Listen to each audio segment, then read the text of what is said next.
Good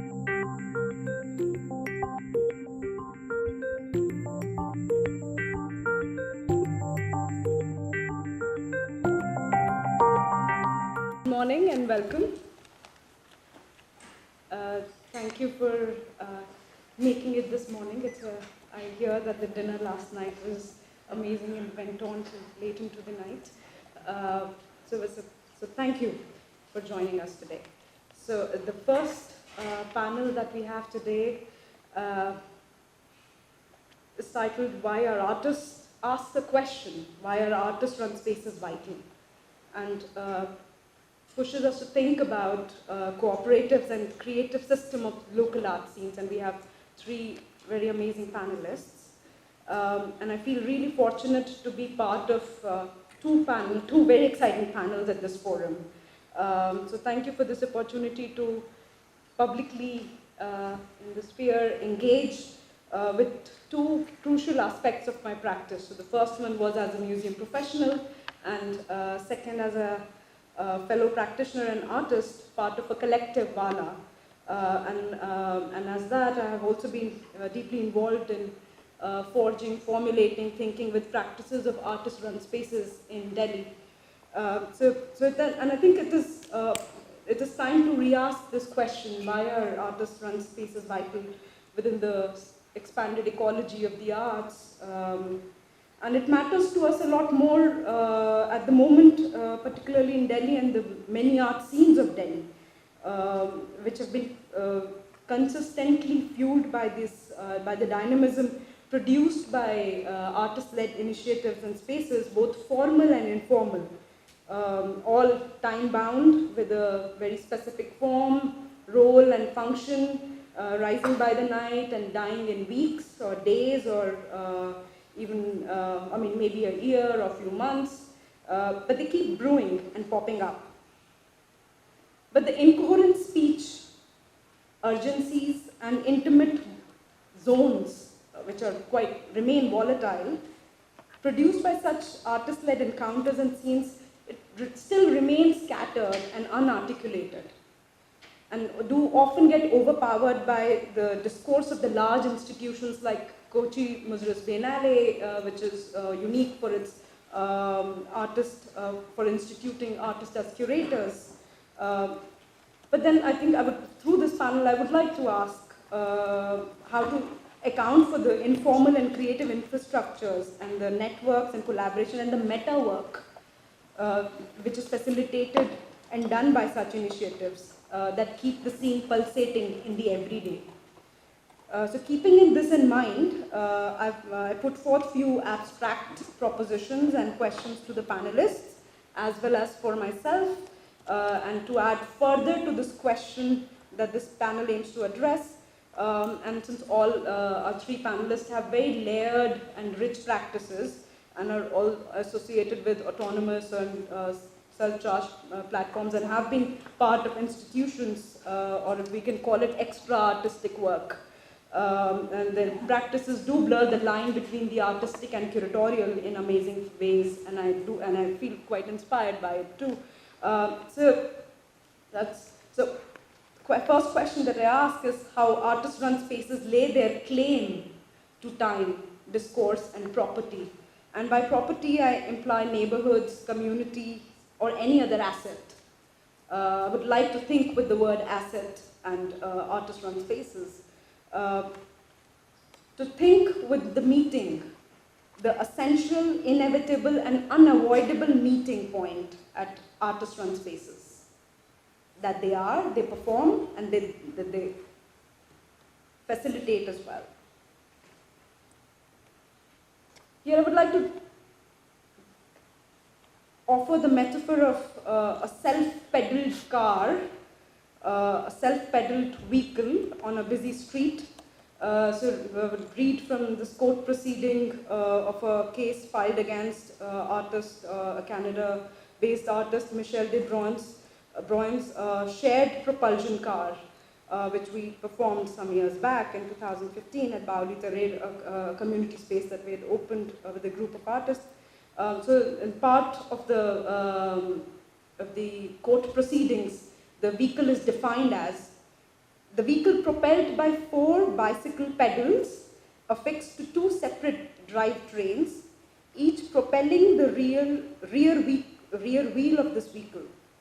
The driver side and the passenger side operated independently, although it was connected to one-to-one axle at the rear. If this vehicle was to come to a stop, or even when it was moving, all 4 occupants would be able to place their feet solidly on the ground. And with this, so the judge asks, in the transcript of the court proceeding, the judge, at some point, judge asks, were you able to observe how fast the vehicle was moving? It sounds pretty slow. It's a slow-moving vehicle, is it not? And with this, I would like to introduce our speakers. The first to go is Hui, who is a visual artist, independent curator, art critic, songwriter, and poet. As an artist, his works have been shown internationally in Japan, France, and US. Okay. Okay. All right. I'll cut it short, but just say that he's the founder of Zero Station, which is a project-based space with residency programs for international artists and showcase space for local and international projects. So I'll leave it to you. Yeah. Thank you. Firstly, I'd like to thank Prameya Foundation and Taiwan Cultural Art, National Cultural Art Foundation for inviting me. And thank you for everyone to come here. So the weekend. And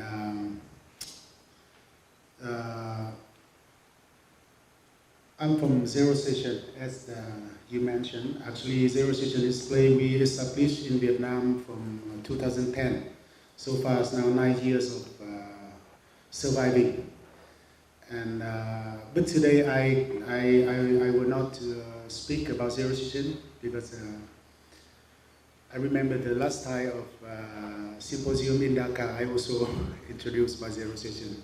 So today I'd like to take the chance to introduce the small story about Vietnam. So when I read the request about giving the idea of presentation for this symposium, this section is about localities. I'm thinking that we normally think about local as something that opposite with global or something like that. But I think this model, I do agree with the comment in the first day of symposium is that this model of local and global doesn't work now, like 20 years ago, and even in the 2000, kind of 20 years ago, everyone remember the way the Lee Wang Choi, so the art critic from Singapore, to talk about the threat of falling into the opposition between local and global, like using the terminology of global. So today I'd like to introduce 2 models that are working in local of Vietnam. And I call it the 2 locals of operating and organizing art in Vietnam now, which is very different in comparison with like 10 years ago, when the first time I had the chance to work with Bùi Tan on Singapore Biennale. At that time, the reality in Vietnam is so different. So, and to move out of the art field a little bit, I would like to speak about the car industry. So in the 2018, in Paris Motor Show, Beckham appeared. And Beckham's come to introduce the new car which was produced in Vietnam and which named VinFast. VinFast is the fast, everyone knows is the fast. But Vin is the name of the new kingdom of, I can say, the capitalism in Vietnam, which used by the billionaire. His name is Vượng. And right after that, the VinFast factory built just in 21 months. It's very fast. And phase one is I am to produce 1,250,000 cars a year. And phase two, 2,050,500 cars a year. So the production speed is 38 cars a house. And they invite General Director James DeLuca, who is the former Vice General Director of General Motors in the USA. And all of, like Vietnamese politicians love them because they think they represent for Vietnam, new Vietnam. So you see the Prime Minister of Vietnam to welcome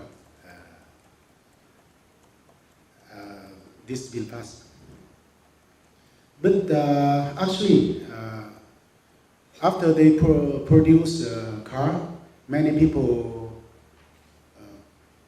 comment that actually this is not the car which is produced in Vietnam. This is just the model they bought from Germany. And actually the model Chevrolet Spark, it stopped to produce in Germany because nobody bought it. And the car price is just 389 million Vietnam dollars for the Chevrolet Spark. But when it transformed into the VinFast, it became the 465 million dollars. So I'm not sure about that, but the people say that. I cannot confirm about that, but they compare everything and they give that information. So the VinFast, when it became something Vietnam, it became very expensive. And why I mentioned to VinFast and why I mentioned VinFast as the model, as the pattern, and because the Phạm Nhật Vượng is a billionaire with $8 billion. The number 239 billion in the world. So he also invests in many things in Vietnam. He invests in apartment, in car, in shopping mall, in school, in hospital. And everyone in Vietnam are thinking that he will very soon invest into cemetery. Why? Because they say that someone who was born in his hospital, go to his school, and stay in his apartment, and of course, should be die in his cemetery. But in waiting, building cemetery, he built art space. So this is art space. I can say this is one of the biggest and on the technical problem. This is the very professional art space in Vietnam, in Hanoi. And here, some of my friends also visit there, and they confirm what I said. And this art space, I think it's work as the culture house for Hanoi citizen. So it organizes everything. The contemporary art, dancing, performance, national event, or whatever. And everyone who have money can rent it. And if they like you, and if you present is a good project, they can, of course, fund for you. So it's become like Buddha, kind of Buddha. in comparison with the system of the government. You cannot work with them. So, and they invite also international curator to be artistic director. So I think some people here knows Mizuki Endo. And they also make like program for the young artists. It's like Mizuki Endo said, so the young artists are the eggs in the incubator, right? And then they make incubation program. So everyone can join, and they invite the curator and from abroad, and I think from Japan, the curator from Mori Museum coming to Hanoi and to give a talk for young artists in Hanoi. And they also plan to, send artists to abroad. Exactly incubation.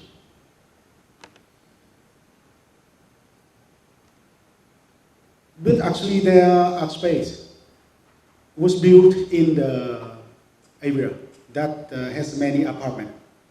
And actually is located in the shopping mall. So in the shopping mall there are many things. As you can see the shopping, many things you can see there. But at the same time, in Vietnam, we also have I like to introduce the second model. And I think it's different with this kind of model. And they did the Saula Collective.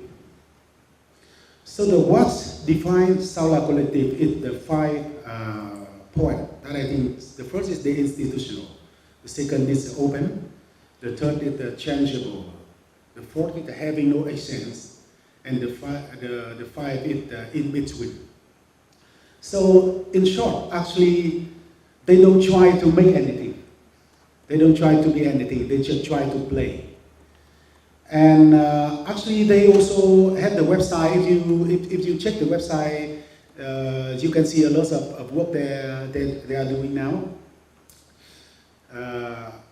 But I will introduce some of the project. The first project they work annually. I think the 1 year or 2 years depends on how they have money. But when they have money, they do that. So they call it artwork. So what is the artwork? Artwork, it means like they try to connect the people, the audience, to the studio artist. But it's in many forms. The first form is that everyone they make like a map of the studio artist in District 1. And they invite every audience who's registered to them to go with them every weekend and to come to the artist studio.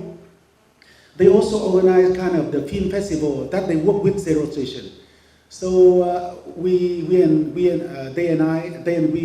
invite the filmmaker, independent filmmaker from Southeast Asia to come to the Ho Chi Minh City, and we screen the movie in the private home and in the coffee shop, in everywhere. And we take a discussion in everywhere in the city, this kind of the way. And the second project that I'd like to introduce is it's a bar. So they always make a bar. So the first phase of the project is that from 2017 and 2018. So they transform the studio of artists into the bar in the night. So every night, artists join. And why they make the bar? Because they have very good skill to make the cocktail. So they have maybe 50 kind of the cocktail. And they make the alcoholic with many kind of tree. Even I don't know what it is, but they can make it. Another time, everyone's coming to Saigon must come to their Kuru bar. So I must introduce Kuru is the name of the ethnic group far in the highland, and nobody see them. So they name themselves as the Kuru bar. So, and in Kuru bar, they also organize an exhibition, And they also organize the overnight talk. So I participate in the talk 3 days, 3 nights, 1 night. And at the end of the talk, everyone sleep, but someone still talk. Nobody stay.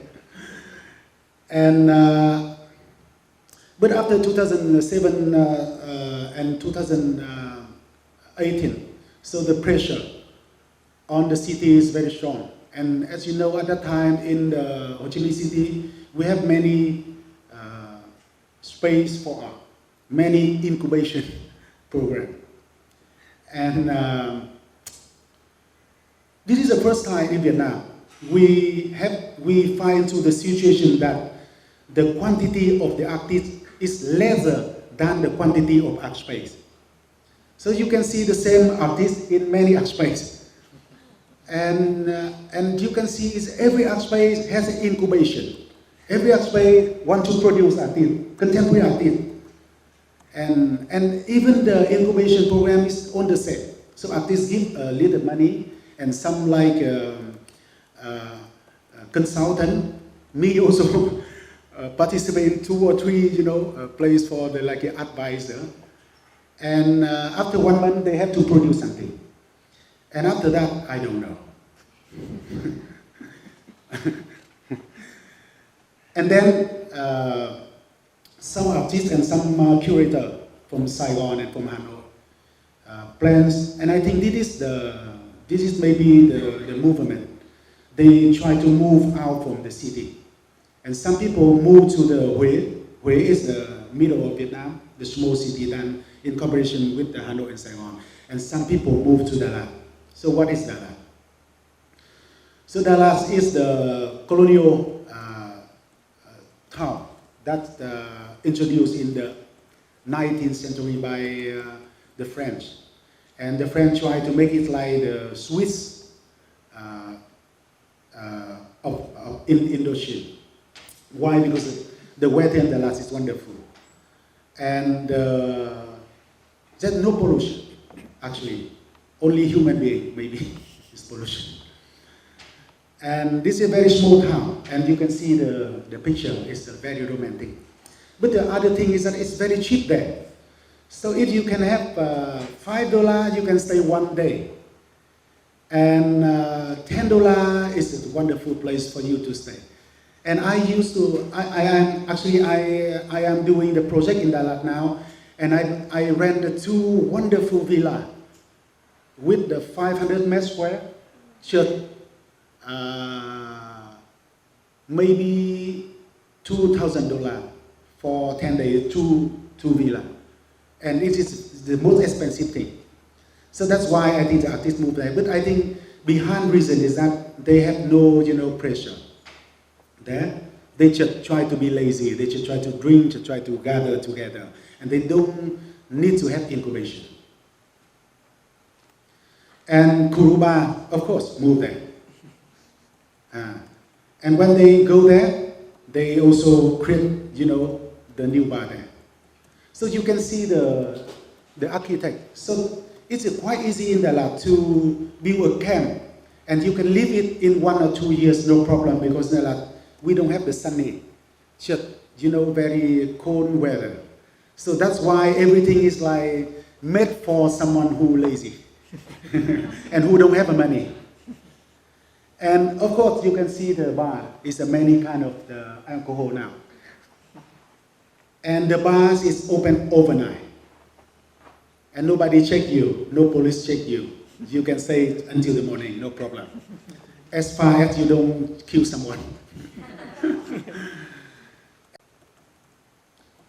And I think they just move there, and they also have the place for the artist to residency, but the same way like this. So just the bed and with the cover of the light plastic around. And they also try to organize exhibition, but so far there's no exhibition there. I think it's maybe difficult for them to organize there, but actually just place to hold people together is okay. But at the same time, they also make the one thing I think is very interesting. This is a newspaper. I think maybe it's the first independent art newspaper in Vietnam they publish. And when they have money, they can print it out. But if they don't have money, they make a PDF. So this is their first one. This is the room. This is the one. I think it's pretty good. I read it. It's had like a funny story and maybe article, pretty good. And they ask people to contribute to them. So you can also download it. So you can go to the website and you can download it. It's in English too, English. So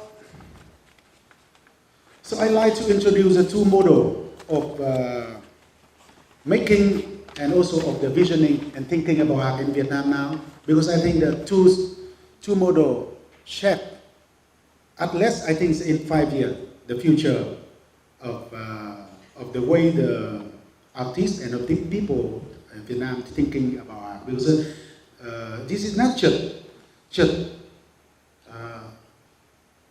the people or the project concerned about art, but actually I see both of model concerned about the audience too, concerned about community, and they think differently about the community, about the role of art in the community. And I'm not, I don't mean to opposite them. I don't criticize anything, but I just show it. And I think maybe this is a good story to tell in the weekend. Thank you.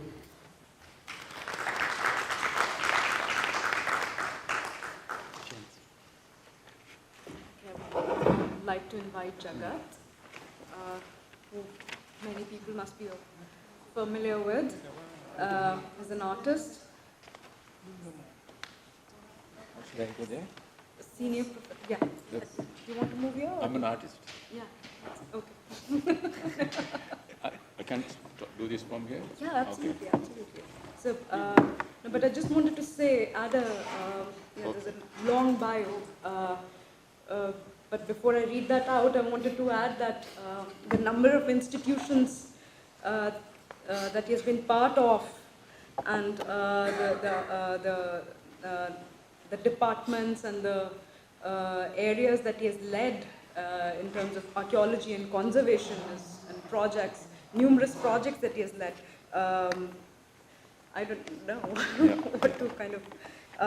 so since 2004, he has been teaching and researching and working on heritage management issues pertaining to living sacred sites. He's the author of a revised curriculum of the postgraduate diploma in heritage management at the PGIAR, which is Postgraduate Institute of Archaeology, where he teaches history and theory of archaeology, art history, and heritage studies. And he has exhibited his works at several renowned spaces. He's been a visiting fellow at the Institute of Archaeology, University of London, ICC ROM Fellow for Conservation Studies in Rome, visiting fellow at the Stellenbosch Institute for Advanced Studies, South Africa, visiting scholar at the University of California, also a recipient of Art and Literary Arts Residency at Bellagio Center at the Rockefeller Foundation in 2017. Thanks to Coach. Yeah. So yeah, go ahead. Thank you. All right, thank you, Akansha. I must first thank the Prameya Foundation for inviting me. I want to emphasize that I speak from a particular position in this presentation. That is, I'm an artist. As she said, I'm an archaeologist, especially looking at the history and theory of archaeology. And I'm speaking from Sri Lanka. When you think of Sri Lanka in relation to the contemporary art world, we are at the margin of the margin, so to speak. There are only 2 commercial art galleries in Colombo, and we have more artists than the spaces we have, and anyway, so almost a very minimal art market. So, and curators still come from outside. So my presentation is about this this experience of how we thought of curators or curation as practice. And I will first tell you about how Tirtha came into being, and I will then try to understand how do we make sense of the emergence of an artist collectivism, and then go into the idea of curation. So, when the organizers, and my reason for being in this conference is to actually to understand how curators think, because I think curation is such a difficult thing to do. And when the Curators Forum agrees that artist-run institutions are vital, I'm pleased to hear that. So why are artist-run institutions vital? You know, it's a self-assuring question. So being an artist myself and a member of a now 20-year-old art initiative, that is Tirtha Artist Collective based in Colombo, about which I'm going to talk, I feel privileged to be here because you believe that we are vital. And at the same time, I feel somewhat burdened by the title. How can I respond to this question in a just manner? Or how can I engage with this demand without being self-congratulatory? How may I present the Tirtha experience in a meaningful manner at the Curators Forum? This is my burden. At times, and I'm going to be a little nasty about curation and curators. At times I see curators or the curatorial craftsmanship or the curatorial discourse as a process intending to colonize the future of the art world and the present and the future, both, colonizing it. Because I have often seen these curators like the word future generation artists, future grades, future school biennale, and the curators think that they can envision a future for the artists. Well, I must say that I'm not saying that this is the case always, but at times, perhaps this happens inadvertently. Maybe something to do with the whole idea, whole enterprise of curation. I'll come to this point again after presenting my thoughts on the importance of artist-led institutions, taking Tirtha Artist Collective as a case study. So, when and why do artist-led initiatives emerge?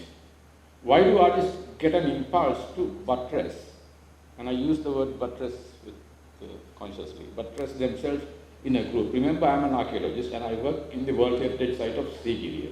Sigiriya has a huge buttress site, so buttress themselves in a group. What kind of anxieties, threats, uncertainties, or what kind of pleasures at the same time prompt them to do so? And running artist-led collectives, working from within an artist collective is a very cumbersome thing. You know, artists are difficult people, eccentric, full of ego, quarrelsome, drinking too much, ambitious. But yet, and you just showed that. But yet, at certain points in the history of society, at the history of a place, at a particular history of a place, they come together. They come together to work together. I think this is something that we need a lot of engagement with. Why? Because I've been living with artists all my life. Now I know how difficult it is. In the case of Tirtha, this coming together happened at a point of rupture in the society, in the social fabric of Sri Lankan society. Especially, I must tell you that I'm a Sinhalese and I'm a Buddhist, and I'm from south of Sri Lanka. There is another major minority called Tamils in Sri Lanka. So you just have to remember this ethnic aspect of Sri Lanka. In the self-image of the good Buddhist of Sri Lanka, south, that was a rupture in that image, my self-image. Who allowed state machinery to launch senseless violence by armed forces, the police, the paramilitary groups, and to charge the society in general with extremist nationalist rhetoric and propaganda. I'm talking about Sri Lanka, not of India right now. It's about Sri Lanka. That gave rise to Black July 1983. We killed thousands of Tamils, the Sinhala Buddhist, massacring Tamils in the south of Sri Lanka. Then killing thousands of young men and women in late 90s, 1980s, etc. So this happened in the south now. So which is supposed to be, we are Buddhists, we're supposed to be very compassionate, but we are not. So my good friend Anoli Pereira, a founding member of Tirtha, an artist herself, this is what she says about this point.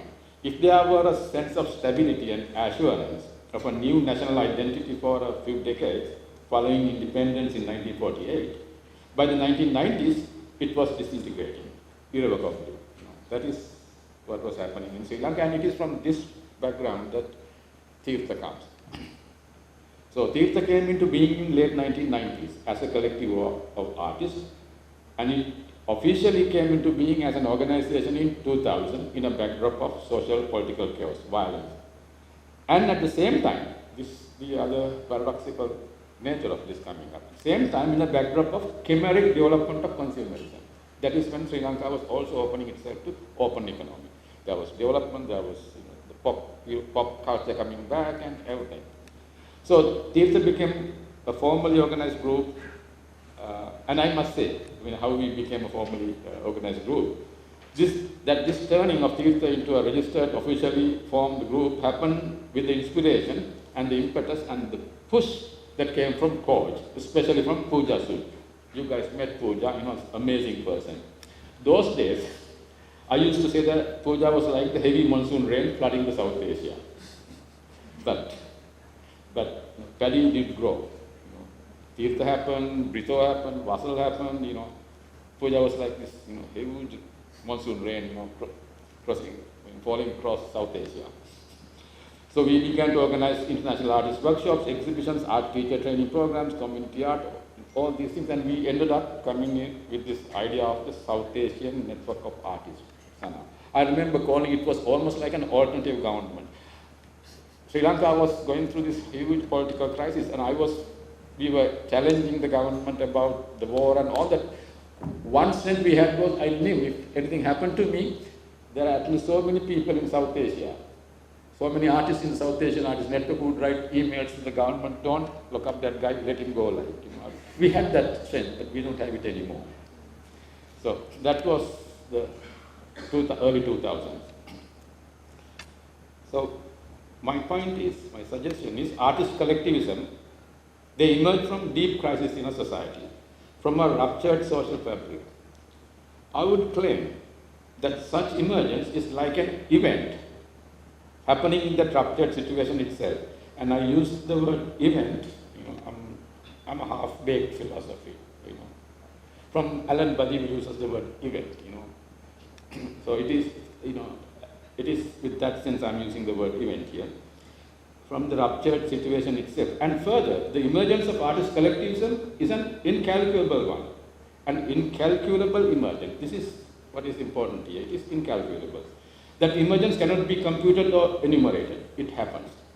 However, since it's an emergence in the terrain of art making, such artist collectivism is in itself becomes a form of art writing, a form of art history writing, and also a reason for diversification of protocols and methods of art making and art showing. This is why such artist-led initiatives are vital. Like, he showed, artist-led initiatives come with newer protocols of art making and art showing.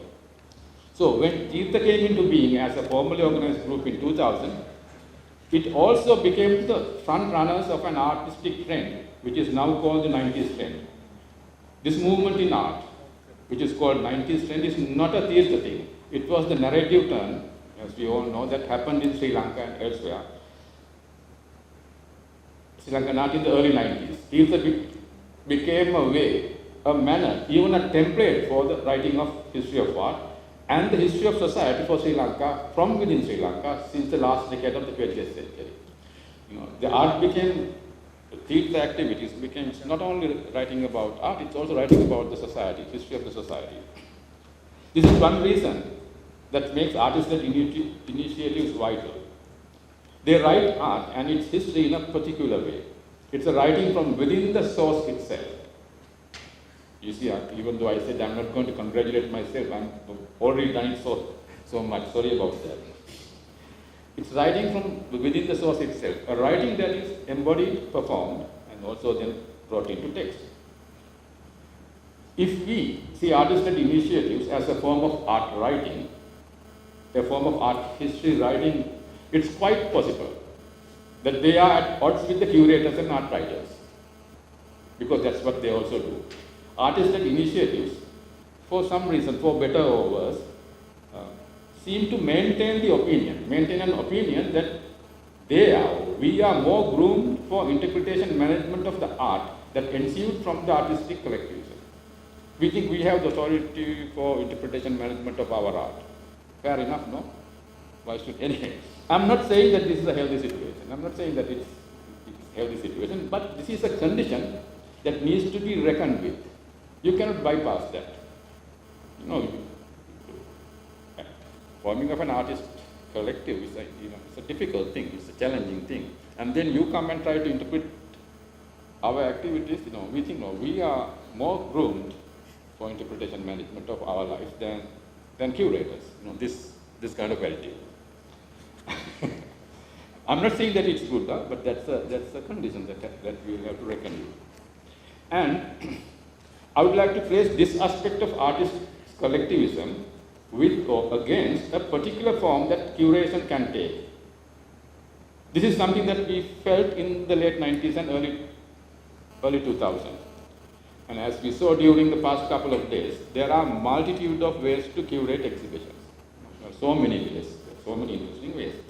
But it's a wide spectrum of possibilities and approaches. However, in my opinion, at the one end of this spectrum of the curatorial craftsmanship, the curatorial production presents itself as the work of art, and the works of art included in the curatorial production are like its raw materials.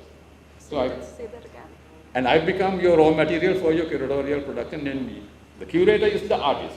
He is the creative person, and the exhibition is the final great production, and we produce the raw material. That is one end of the spectrum. And I like that, no problem with that, but that's how I see it.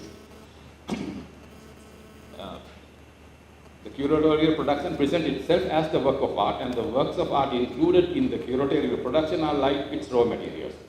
The curator is the artist in this approach, and on the other end of the spectrum, the curatorial production is only a platform upon which the diversity and the multi-vocalities of the art scene at a particular time is enacted or allowed to be seen.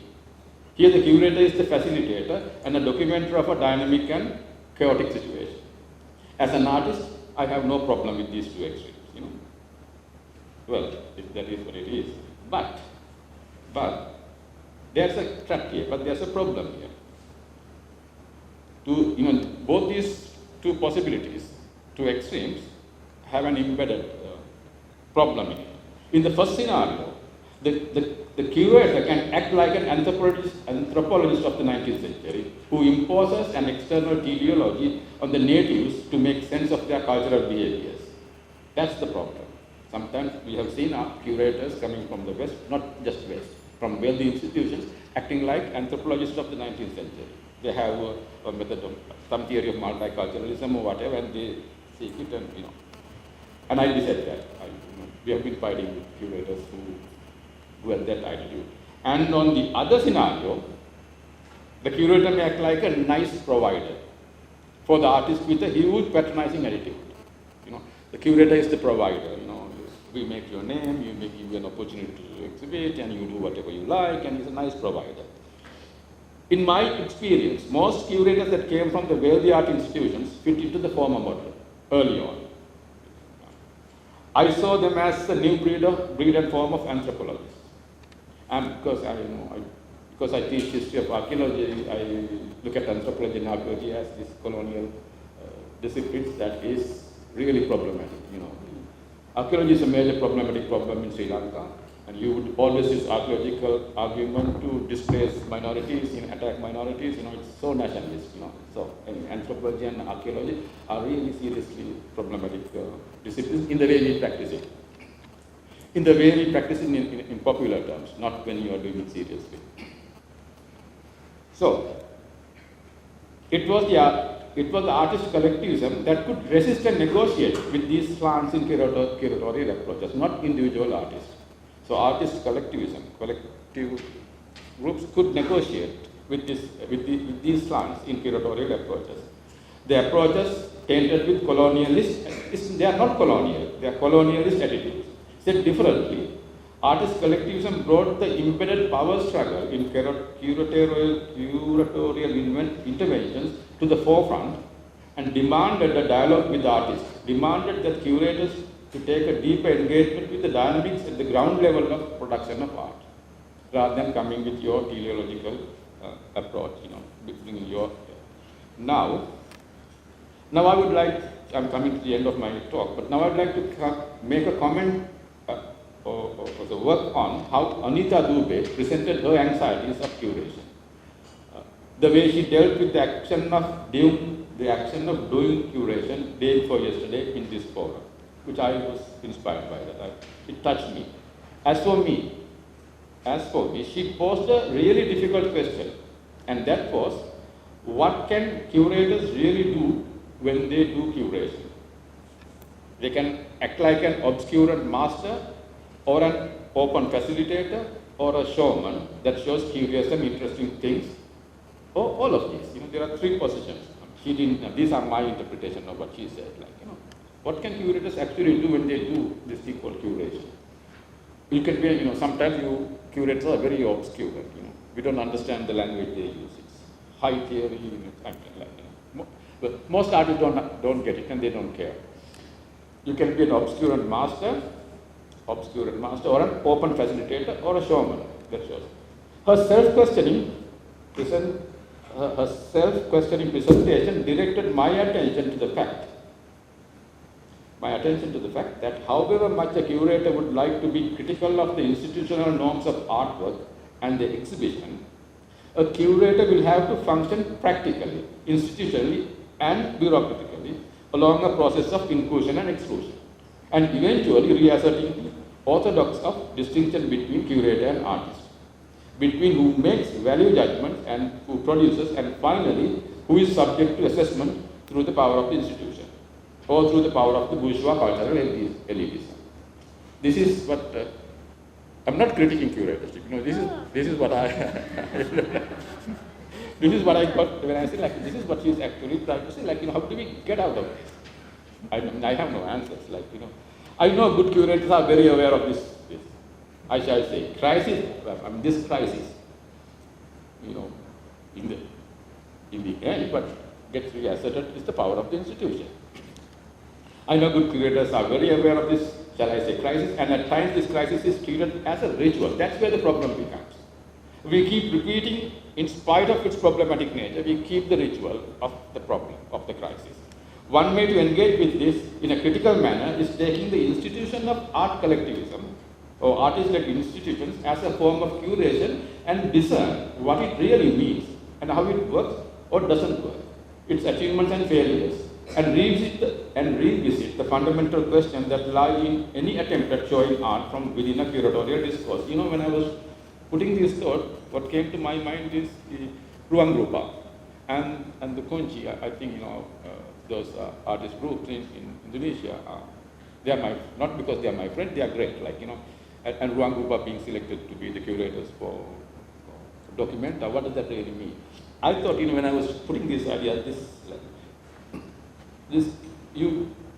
how it works or doesn't work, this artist collective activism, and revisit the fundamental questions that lie in any attempt at showing art from within a curatorial discourse. We may ask again, where does the distinction between artist and curator lie? How do powerful institutions police and control inclusion and exclusion? And how do artists and curators navigate and negotiate the hierarchies and divisions of power implicit in these exercises, in these meetings? I can't be too sure about what I can't answer this question because it is not my problem, it is the curator's problem, and that's all I have to say. Thank you for your presentation. There are many, many points in there.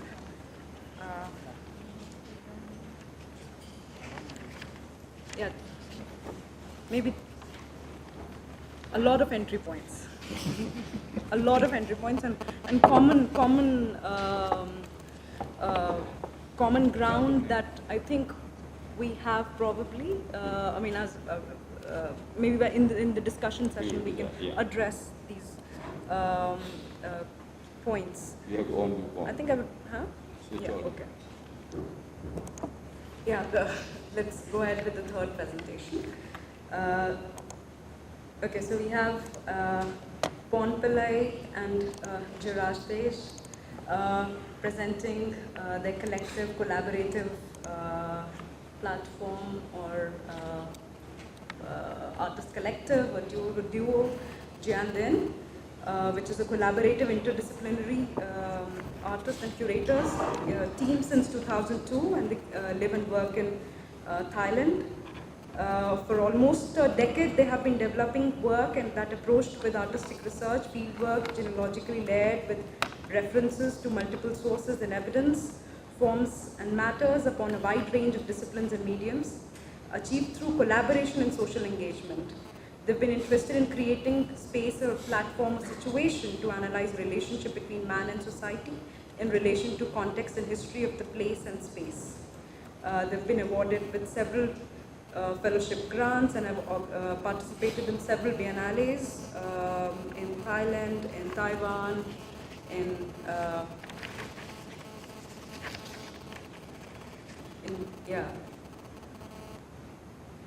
They co-curated, they've also produced many curatorial platforms apart from their own, and facilitated collaborative not-for-profit initiative called Banu Collaborative Arts and Culture in 2011, which is what they run as, which is a residency space and interdisciplinary exchange space for post-education programs for particular community, and I hope you're going to talk about it. Yeah. Thank you. Thank you. So it's just a good chance that we're kind of gonna have a show an example. What we have talked about how artists we bring a lot, and the Jagat talking about that how we're gathering. So we just will give you a kind of sample as an image that will be present. So I'm Ji. I'm Yin. So we're Ji and Yin. First of all, we would like to thank the National Culture and Arts Foundation of Taiwan and the Prameya Foundation for inviting us. So we're really glad to introduce our progress titled Banok's Future is Now. So Banok was founded by Ji and Yin in 2011. At present, we have 5 board committees and 4 active staffs. We located on 4th State Highway at the 75th kilometer, Nongpo District, Potaram Township, Ratchaburi Province, 814 miles from Bangkok to reach the Thai and Malaysia's border. A main road built in 1950. It's the reaching of modernism. It has made our village a broken chest village as the road divided us into 2 sides. 80% of the villagers are Thai Yuan ethnic.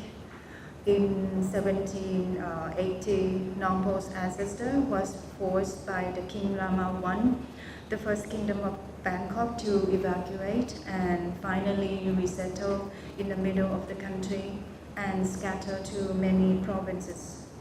The Thai Yuan ethnic group was inherited from the Thai family language.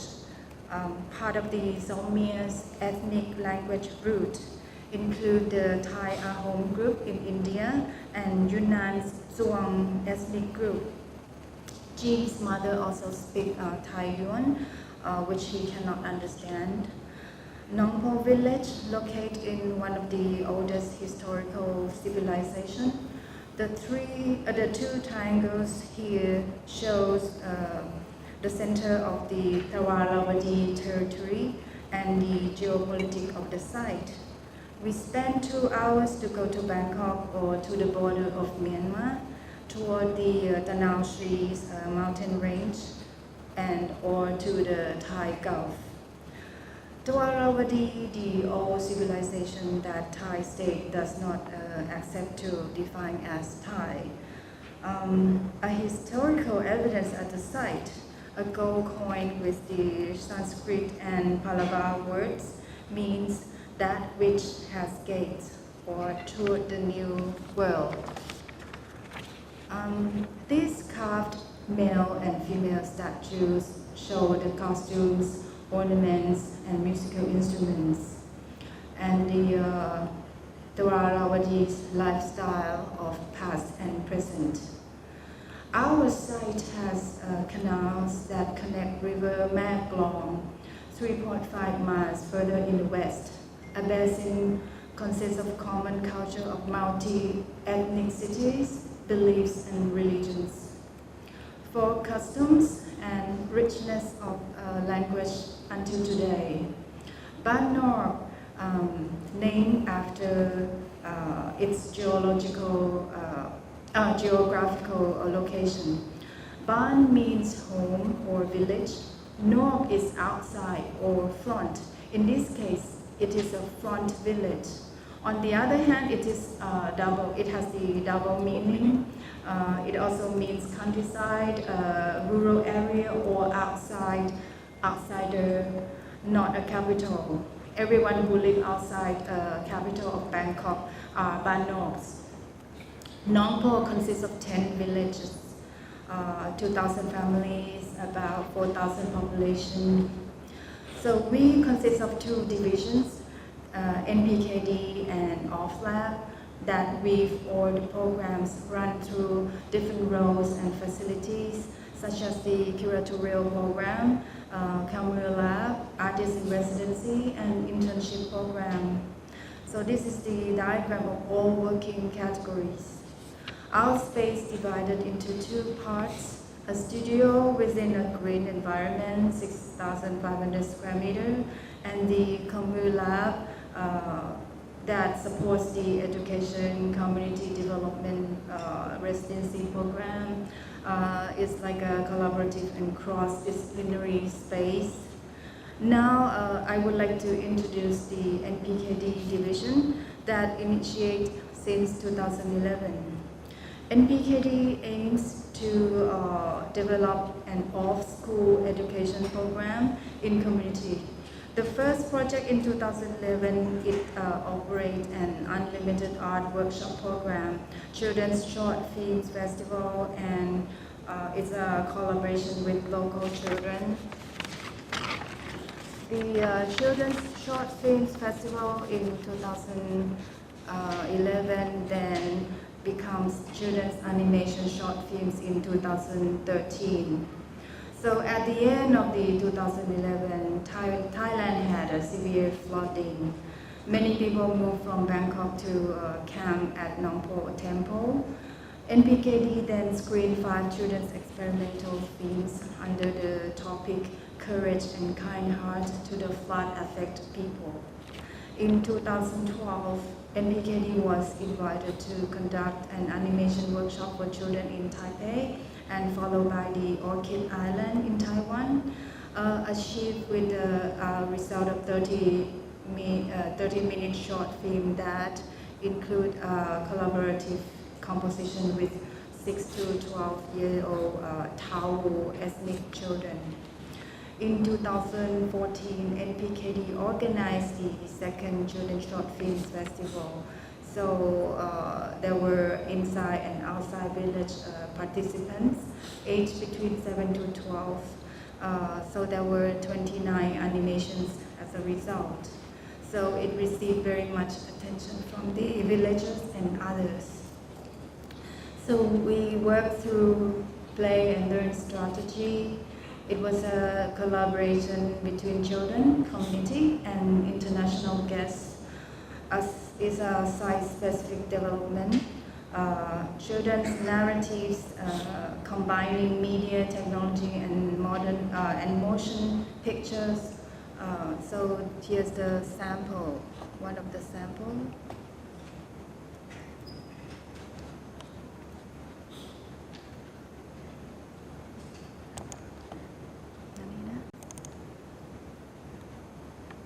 This is from Taiwanese children.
，and the unlimited art workshop developed into NPKD social enterprise in 2017 by integrating all knowledge set achieved from the unlimited art workshop,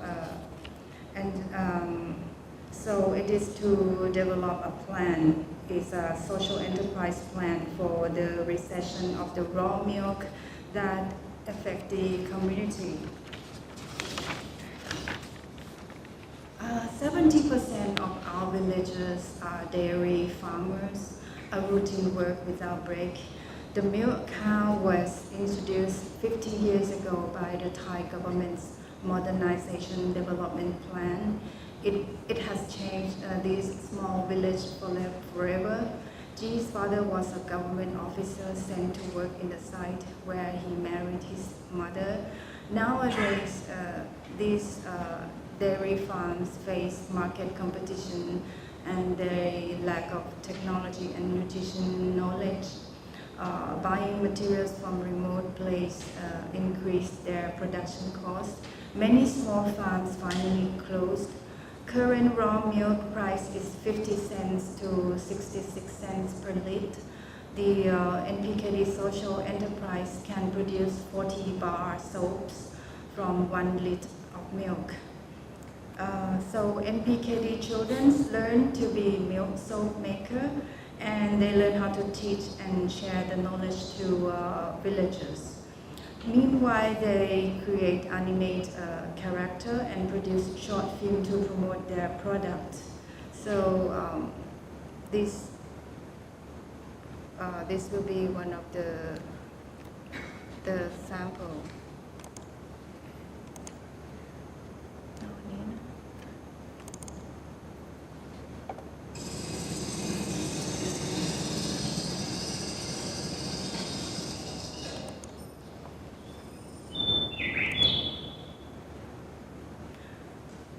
So the girl was holding a cup of yogurt in her hand.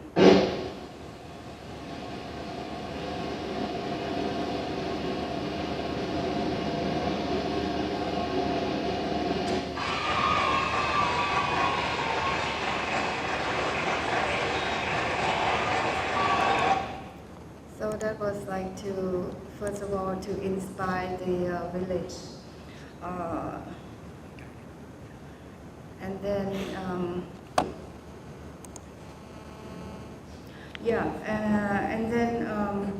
the second NPKD social enterprise in 2019, we are honored that a brand specialist from Macau, Thailand came to give workshop to our team and local attendants. The campaign Soap to Serve Community and the brand name Wabi. The achievement of the Mammalay wood cutting workshop and NPKD short film workshop, and a street bomb on public bins to introduce the concept behind of the brand to serve community through the shooting activity. So this is, I'll show you the Wabi film. This one? Okay.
Yeah, so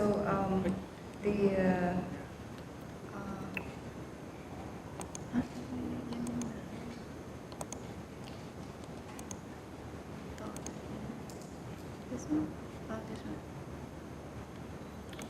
Yeah. And this is the workshop that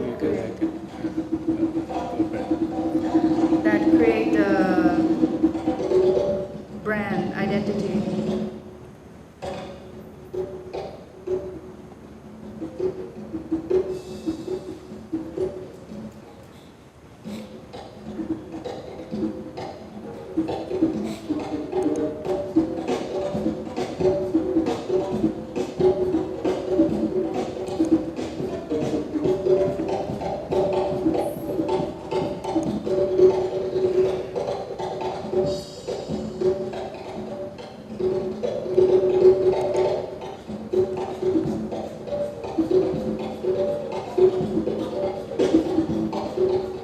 And the image became the brand logo.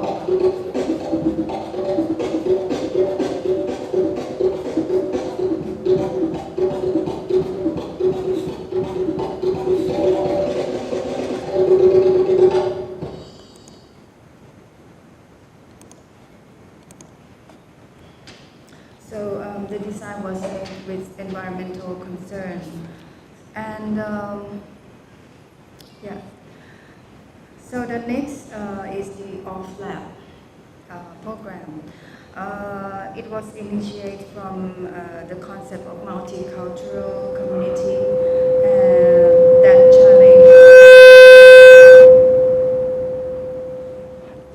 that challenges the concept of the nation state and to decentralize.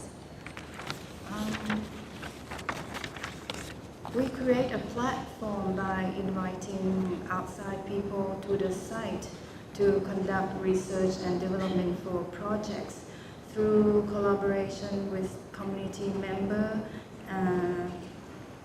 and then we also create some education program. The NPKD children and religious leaders are bridge for outsiders to access the community. For a month and a half, that the 29 students from 2 universities spend time in the community. Every weekend, they learn and study multifaceted context of its geography, sociology, anthropology, and history. Every Friday, Saturday evening, we invite different area of experts to give lecture. Topics include Invisible Academy by Surasi Kusorawong, 98B Collaboratory, the Artist Run Initiative by Mark and Mayumi, Rise Community in Postmodern Era by Sakrin Kruon. So then students presented their project's outcome. So here are the outcome of the pop-up museum model study of Nongpo community. One of the project by a group of students called the project We Are the Museum, where they consider villagers themselves are museum. And then the other project is the Museum of Simplicity to create certificates for the last 4 grocery stores that still alive after the convenience stores hit the village. The certificates were handed to the shop owner by the director of the Bangkok Art and Culture Center. And this group focused on the cooking local ethnic food and merged with Buddhist ceremony. The other group focused on dialect, which they cooperate with some elders in the village. And this is about the collective memory through old photographs selected from families in the village. So the second OFLAB was a 1-year project in 2015 to 16, titled 365 Days Live News Model Study for Nongpo Community. This project made an open call to Myanmar migrant laborers in the community to reside in for 1 year for free in a provided space as a mapping of the project. The process had convinced their friends to join and involve in creating some works together too. The first artist in the project created the poster. It took about 1 month to receive an application from a migrant couple who live and work in the factory in the community. We invited artists, researchers from European countries that also faces the issue about territory between locals and Muslim immigrants from Central Asia, including Germany, Austria, France. Here the artists went visiting the area during the residency. And then there were artists from different countries in Asia, Southeast Asia. For example, Korokrit Aruna Nonchai, who focused in the animism in things. Wu Shi from Taiwan, he made a film that overlapped with the existing films in the market. It was part of the process, the migrants in the learning the world and language through films. And then Ma Ik from Myanmar projected the controversy behind the ASEAN and the reality of the immigrant laborers in Thailand. Masaru Iwai focused on the traffic laws applicable to migrant laborers by persuading them who legally possess motorcycles but hold no legal license to gather and wash their motorcycles. The project ends with a closing forum titled Is Community-Based Art Problematic?, which invited different area of speakers to reflect the issue. So here are the photos of 365 live music exhibition. The previous one was the archive room and then the overview of the exhibition. And we also have some sample of the introduction.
This is the artist interview.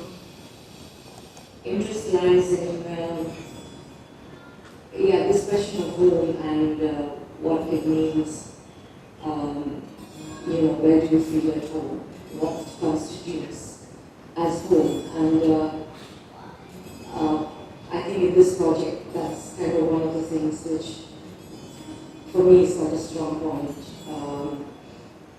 And it's not just in terms of working with Judson and Chacha, but I think with everybody who gets involved in this project, and including knowing what the work you've done in the community here. So the neighbors, the school, the lot, and the ice cream shop, and all these people. One of my early conversations with you, it was, in a way, it made it quite clear to me that wasn't in my daily life. My interest is really, mapping is something I've always been interested in, and I'm not, there's one thing about geographical maps, which are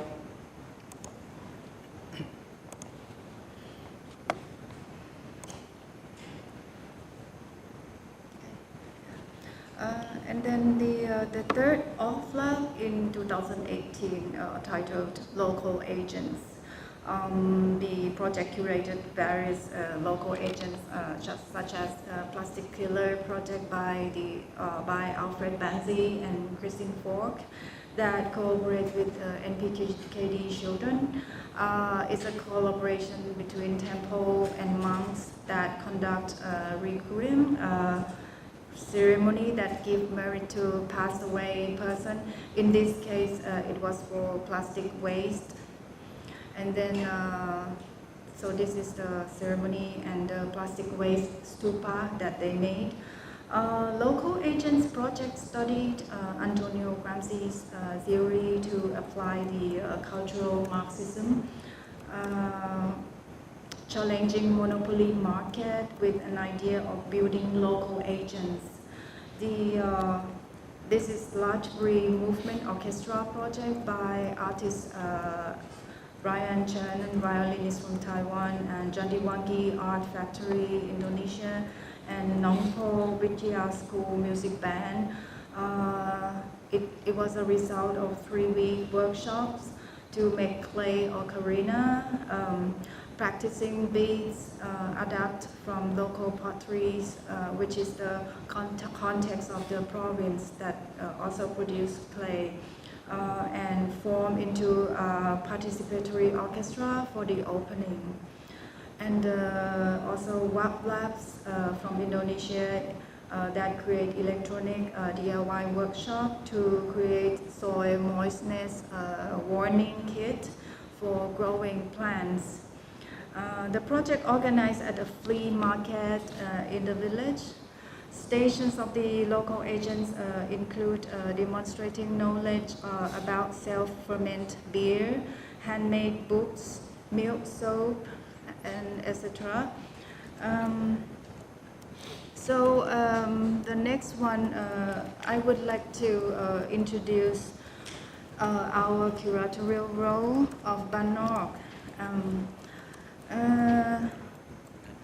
Okay, to introduce a little bit about the local agents project.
So now is the sample of curatorial projects that Banov were invited. One is the Bangkok Layers project that focus on Bangkok's fundament as a capital or a royal court. And also another project is Lao Temporary Project that was held in Isan region.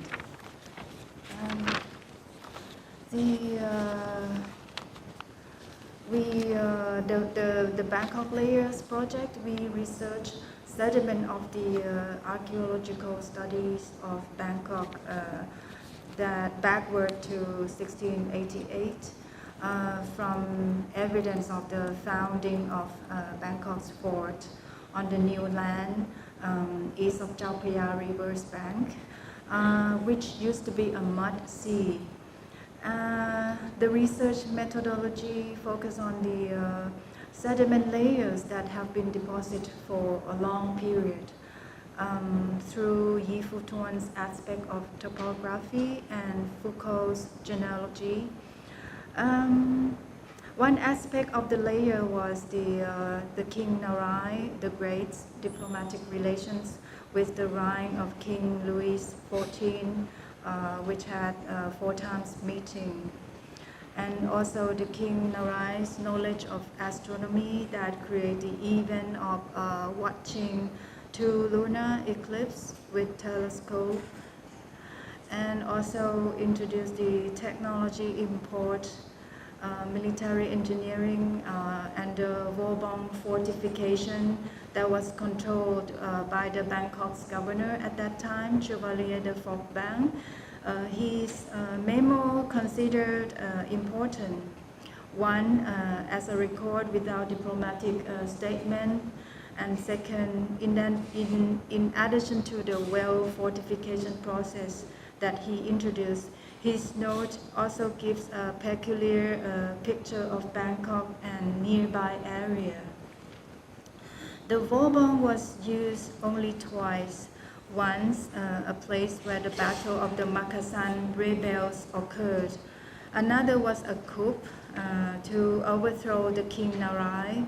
After that, it was withdrawn to build into a grand palace of King Narai first, King Narai I, King Rama I, sorry. The first king of the Chakri dynasty who established Bangkok in 1782. So that came into the idea of creating the 3D image.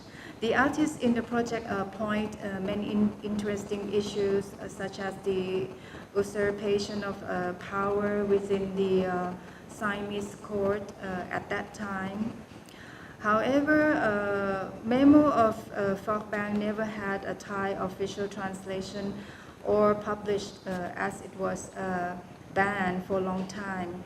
The artist used the narrative to draw comic without conversation using onomatopoeia, indicates only the sounds of the incidents. And one of the astronomer specialists, the project's artist, had simulate the scattering of the constellations of the in the galaxy. The night when the King Narai's death, through the changing behavior of her research based of the open clusters, number NGC 2126. So the next one is the Lao Temporary Project. which is something that happened momentarily in Thai society since 1920s. The reign of the King Rama V until now, there was a law not allowing the Laos in Siam to call themselves Laos. They must call themselves Isan, meaning east in Sanskrit, which obviously marked Bangkok as the central power. The work is divided into three interesting issues. One is the suppression of power and resistance, and second, biological identity through the DNA of artists and participants in the project.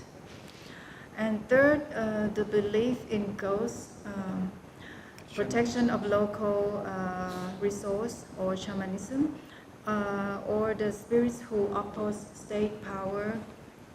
The last part of our presentation will introduce our artist residency program that was behind many programs.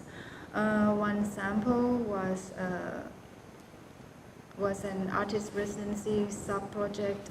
We organized an unlimited art workshop program and street theater by a stage and public performance artist group from Taiwan, who've transformed a composition of Rabindranath Tagore's Birds from Different Sky by collaborating with the youth in the community. That they finally performed 2 shows in the community market and in the village.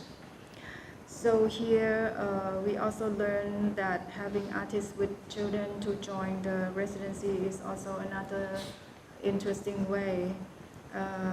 That one of the artists from Korea brought a 4-year-old daughter to stay and work locally in our village.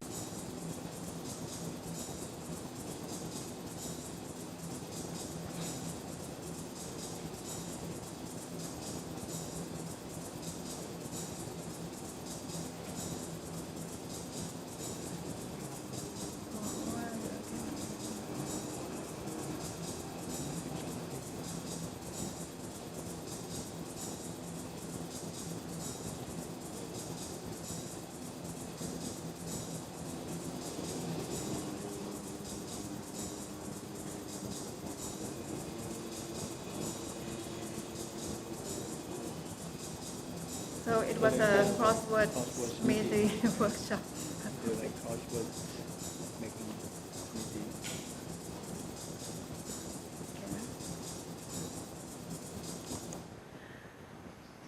And then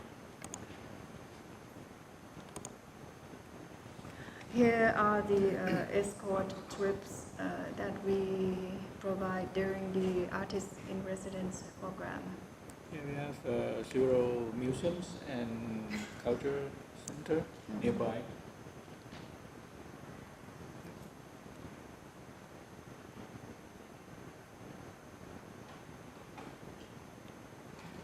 Yeah.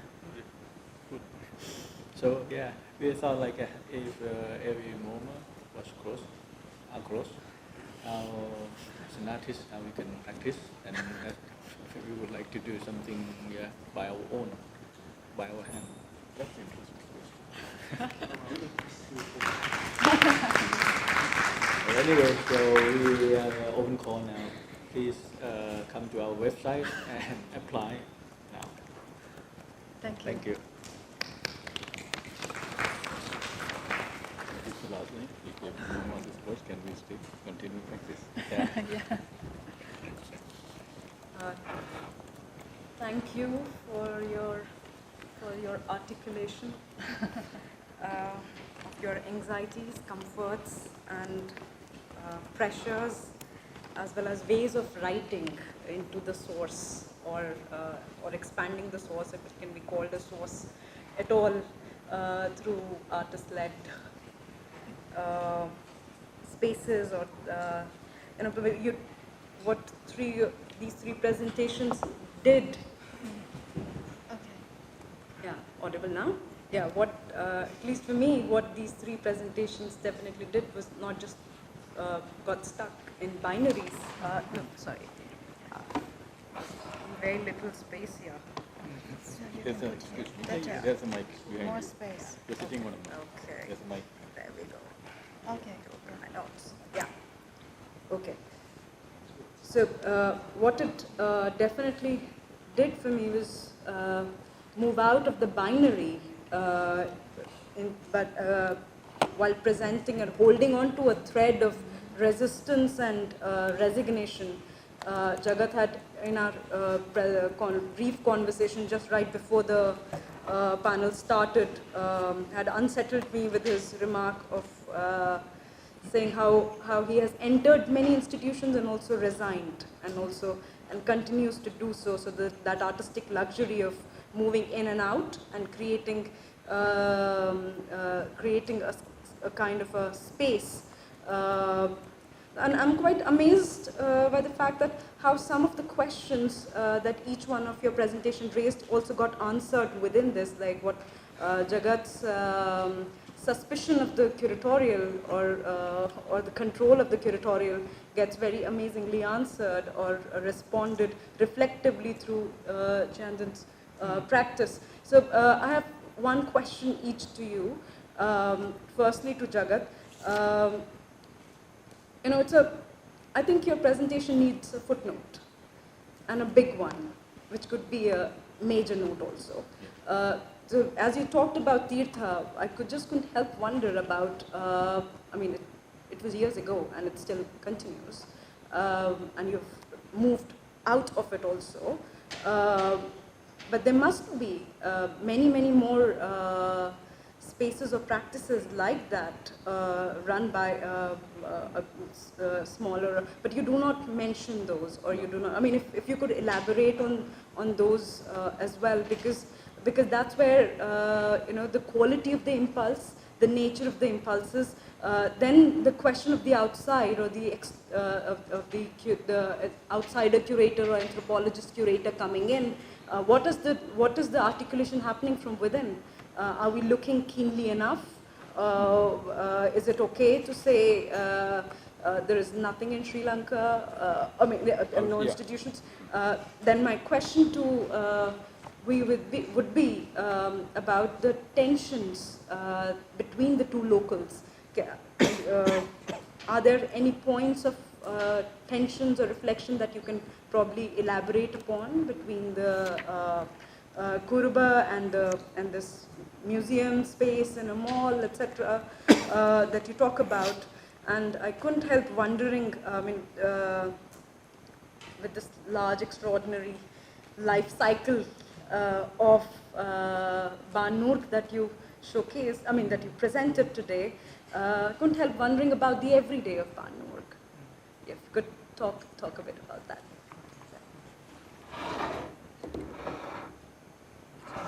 Oh, no? Yeah. Actually, there's two major footnotes to my presentation. I'll first answer your question, the direct one. Yeah, Tirtha is the quote-unquote the most known one and the most organized one. It was also part of a larger wave that went across South Asia. But from my point of view, the way I understand, there are three such initiatives in Sri Lanka. One in Jaffna, the other one is in the East Coast, it's only now happening, and Tirtha. Yeah. Even though they have not named themselves as so, but they work together in Jaffna, And then there are other initiatives like Samini Pereira's Arts and Archive project, but totally artist-led, how would I say, organically developed anxieties and responses. So it's happening there already, but they have not named them. But you can see they work together, they kind of think, they have, similarly, yeah. So the artist-led initiative would, even if my point was like, if not for Coach, we would not have named ourselves as Tirtha or registered it. Like, we, Anoli, myself and all these people, we were working till late 1994, like. So It's actually about a 26-year program, but we came here because there was this, there was the possibility of funding and all that. So that is the other footnote is that I like to mention this, how I began to think about this presentation is actually coming from our most eminent art writer, Professor Kapoor's statement in 2005. I have it here. I didn't want to say it at the beginning, because she says this wonderful, insightful statement. That is to say that an avant-garde has to treat the avant-garde principle itself as an institutionalized phenomenon, recognizing the assimilative, therefore sometimes the paralyzing capacity of the, within bracket, Western museums, galleries, critical apparatus, curators and media. It's actually this line that led me to think like this. And then when I listened to Anita's, it further, further confirmed, or not, pushed me to this. I think it's, bit of an extreme, but I thought I can share that, I had this fear that I might portray myself having a chip on my shoulder about curators. It's not the point, but, I thought this is such a insightful statement that Professor Kapoor says in 2005 in that I like this word, paralyzing capacity of the Western, quote unquote, museums, galleries, critical apparatus, curators and media. What I replaced the Western with the wealthy institutions. It's not just Western, it's wealthy institutions. Representative of this can have this power. And it is, I thought that all of a sudden with this line that it is the artist-led initiatives are the people, group that can navigate and negotiate this possibility. Yeah. So these are my two footnotes.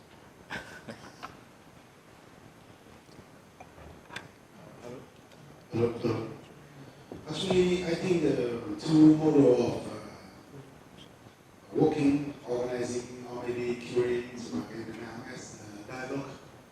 So when I use dialogue, I mean, when I speak about dialogue, I don't mean about convincing, or I don't mean about, demonstrating. So all dialogue as purpose is. So the people participated and just develop it. And as so far as the 2 part or 3 or more part stay there, and I think the dialogue still going on. And I mean, like 10 years ago or 15 years ago, their dialoguing partners were different.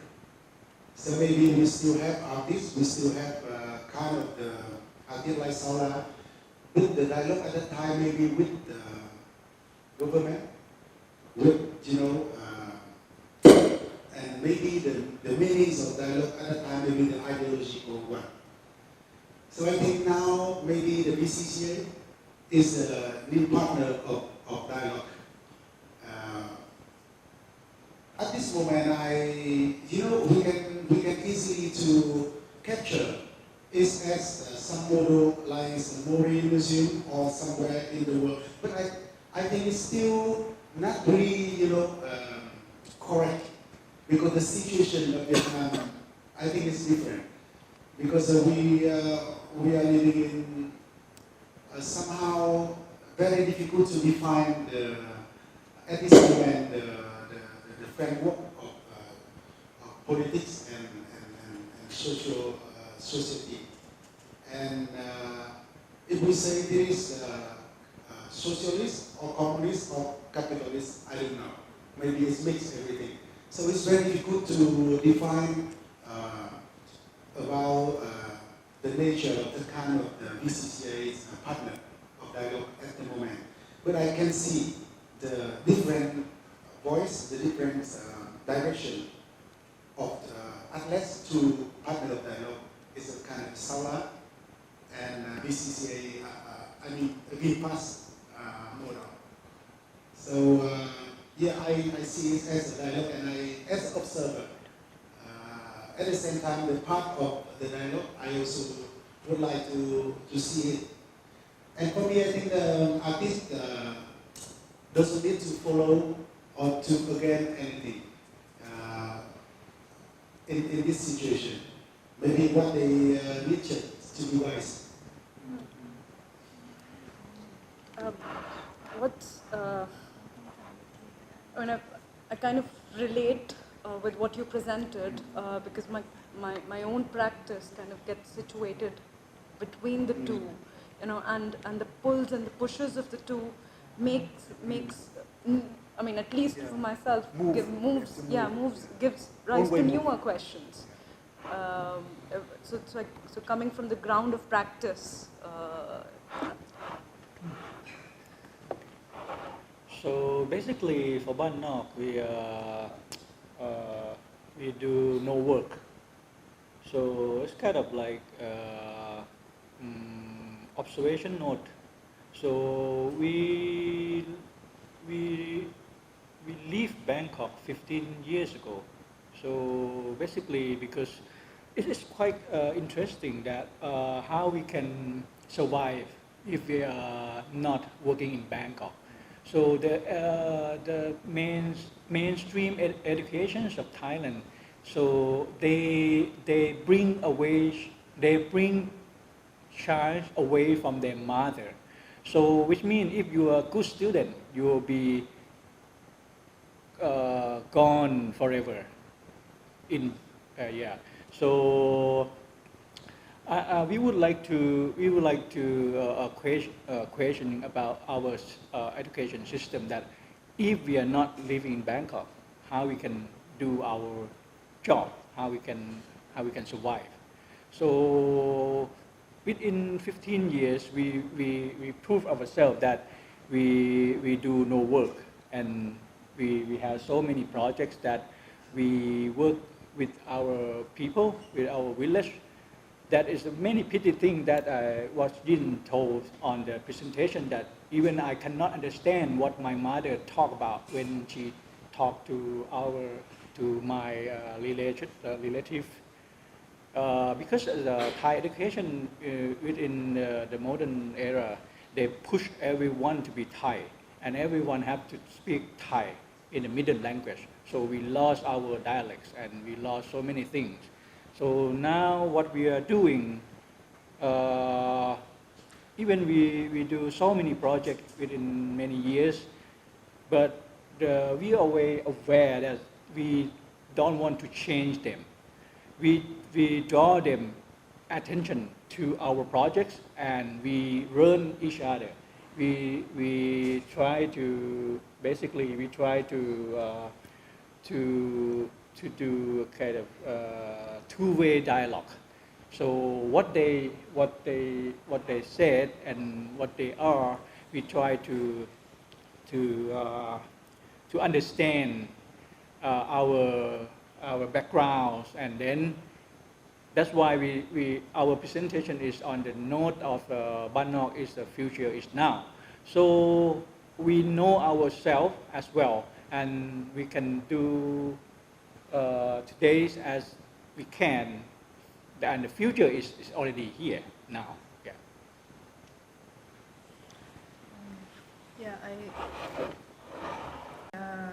We also carry different roles. In the case that we moved from Bangkok, you were born there, but then you went to the city and then come back. For me, I moved from Bangkok, so I'm at the same time not only a resident at the moment, I'm also a migrant. And so it's like a long-term learning, and this is about relationship. We need to prove, it's a long-term proof, how the villagers understand us, and or they I think it's about acceptance. It's not about totally understand. So that's the way. It's quite strange, because when we first moved back to our village, even I was born there, but the villagers, they don't talk to us. It's quite strange. We spent so many years at the beginnings until unless they welcome us as a member of the village. Quite beautiful. What you propose more as a rhythm, another rhythm of artists' life and work, and and that's what maybe artists run spaces produce those impulses and points and rhythms. And in India, we have been very lucky, and in that many of the institutions that have survived or have done some interesting work have most times been artist-led institutions. So yeah, I think at that point we would like to maybe open the house for questions. Are there any questions? Yeah.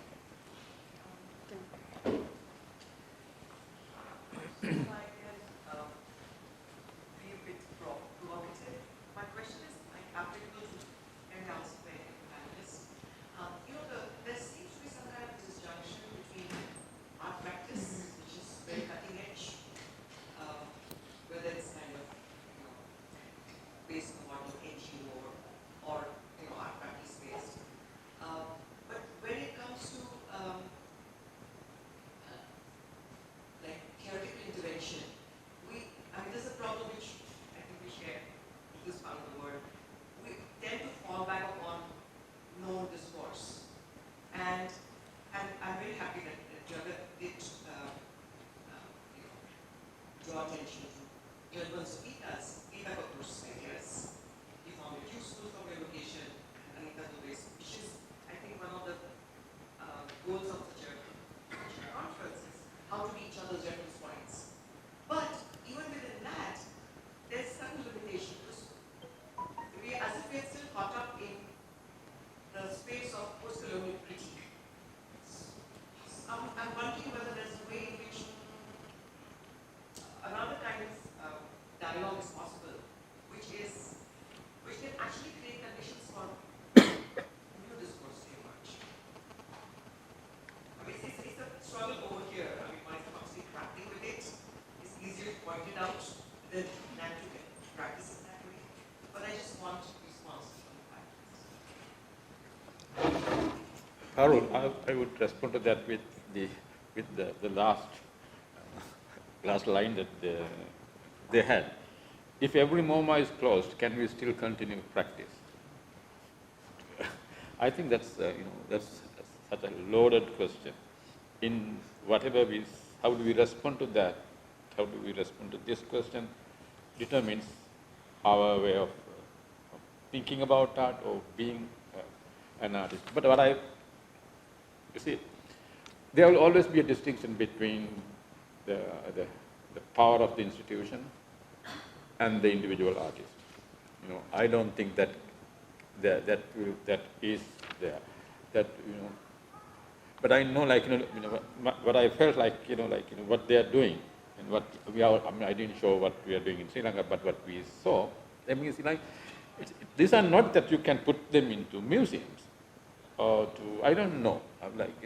So what I'm saying is, into your response, I don't know how to respond to that. The best thing is response is, if every MoMA is closed, can we still continue to practice? I think we will still continue to practice. But in yesterday's your presentation, you used the word para-colonialism. No? I tried to make sense of it. When we use the word para or para-modern, because I used to describe Sri Lankan art as a para-modern. When you say para, whatever para is going to be an ideal state, so to speak. So the MoMA would be the thing, the relation to which we would be always continue our practice. Whether we like it or not, even artists are very elite practice, even when you do it at street level. Anyway, that's what I think. Yes. You have to say. Hi, this is not so much a question, but trying to bring the perspective of someone who often goes, is invited as an artist to go and do workshops, etc., at spaces such as these. Something to add to, I'm so sorry I'm not good with names, but my friends from Thailand. Many years ago I was invited to a place called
paradox. One is invited as within the myth of this famous artist who is doing cutting edge work, and might bring something of use. But at the same time, there's very little, in many instances I found, there's very little criticality, and very little, it's almost, and then also comes in the questions of insecurity and perhaps whoever the funders are to very quick appeasement. So the fact that an incident has happened is often, it doesn't go very much beyond that, and that can be quite frustrating. And then in these smaller spaces, if it's going to be episodic, moving from one small such thing to another, I'm not sure if it really adds up to a lot. I hope what I'm saying is clear. Do you want to respond to that?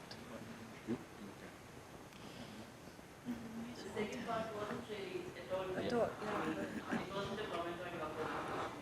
It was a general question. The second part about my worry about there's very quick appeasement of what seems to be, a worthy interchange without combining it with a critical appraisal or an afterlife. That part wasn't at all meant for the French Italian. That was general thing about, I was in detail last year and so on. So thank you. I think we can share about it a little bit. So yeah, there's a lot of pressure doing work, and we need we have to access to the social structures where we are. So the first person that we have to inform when we do a project, which is the chief monk in the village. So which means some project like 365 Days project, when we work with the Myanmar migrants, some of them are illegally. So when we inform to the monk that the social structure in the village, the monk is the most significant ones, and when we inform that, he told us that don't worry about the police, because the police will come and check the worker around the village who has no license or a permission. And of course, they will get money from those workers on the table. So the monk will tell the police. The monk will inform our project to the village representative. Yeah, village head. Yeah, deputy. To the police station. So, and the police station will inform back to the police who look after the village.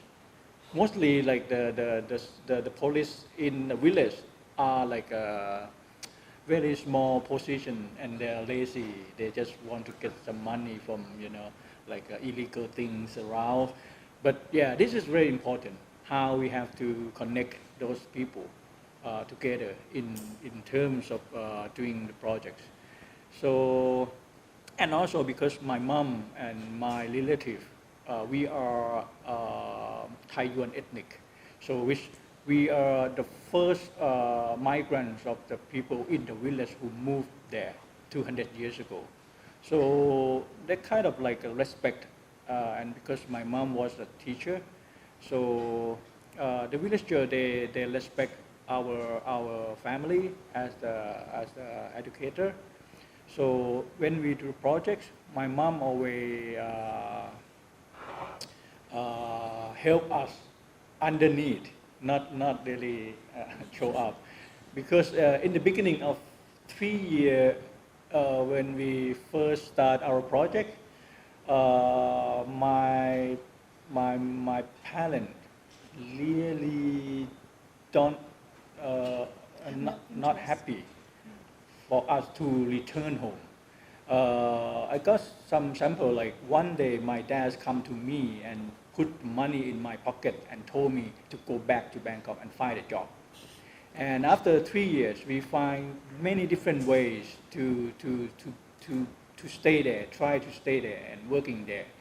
And until unless the villager people help us to tell my parents that, oh, your son, your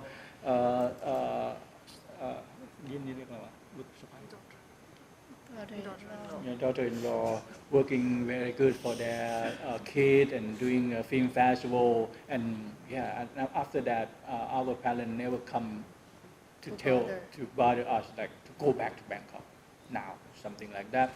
And also, yeah, I think it's difficult at the beginning, but step by step, yeah, we know which person and which group of people in the village, and how we can work with them.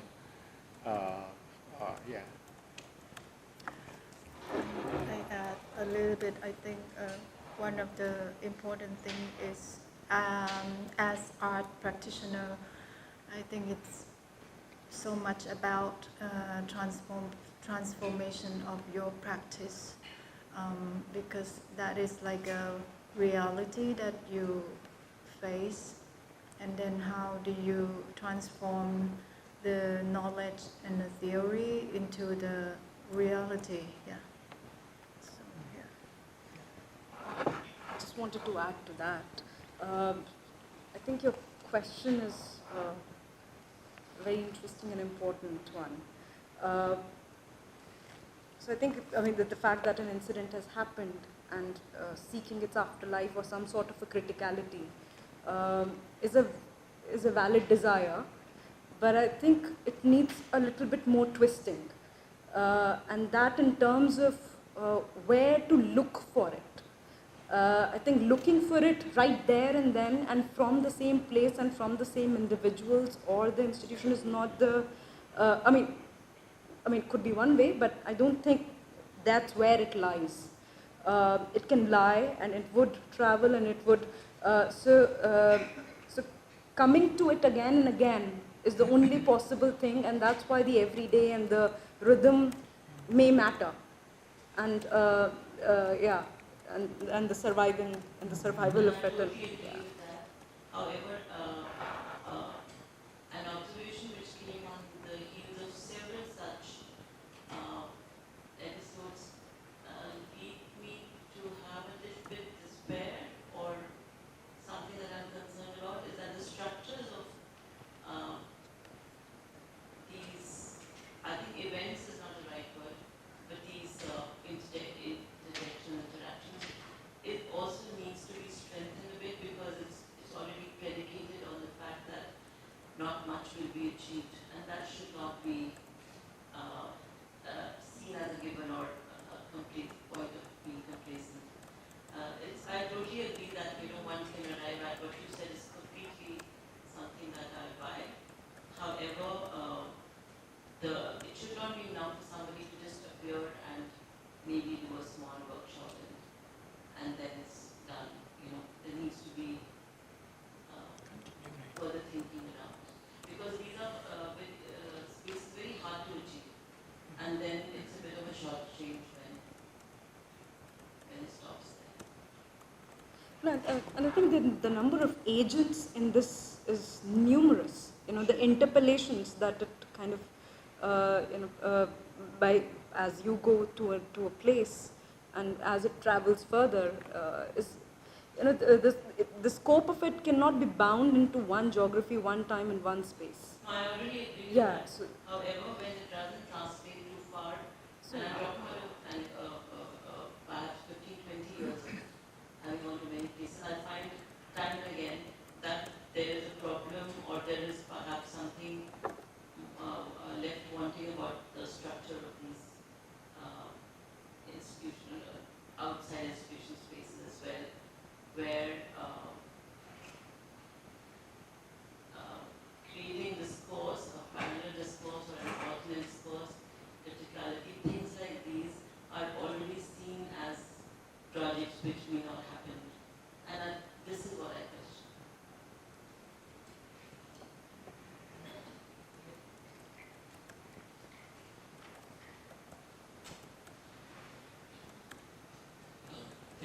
thank you all for the presentation today. I think they raised very interesting ideas about, particularly it came to mind this idea that what a lot of you seem to be trying to do is to develop a kind of very authentic embeddedness, that your activities are not about a kind of referencing a kind of model, and there was this observation about institutions, and I think when we use this word institution in your case as a kind of, I would say like a boogeyman, right? It's not institutions per se, but it's what is the reference to which we are orientating these institutions to.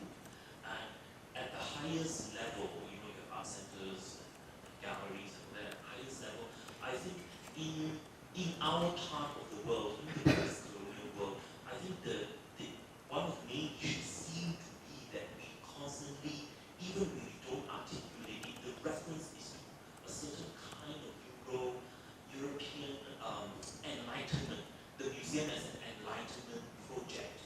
But I think what all of you are doing is very unique, is you are trying in a sense to sort of not be sucked up into that kind of orientation. And I think that's very sort of important here in developing, you know, because your presentation, you seem to be very, when I say embedded, it's more than just responding to the context. That means you in building your own institutions and or your own structures, what you're trying to do is in a sense build it, literally weaving all the contradictions, you know, the fact that the police structure is like that. You just have to weave it into how you conduct your business or your curatorial and activities, you know, on a daily basis. So actually, my question is, I wanted to ask, very interested to ask,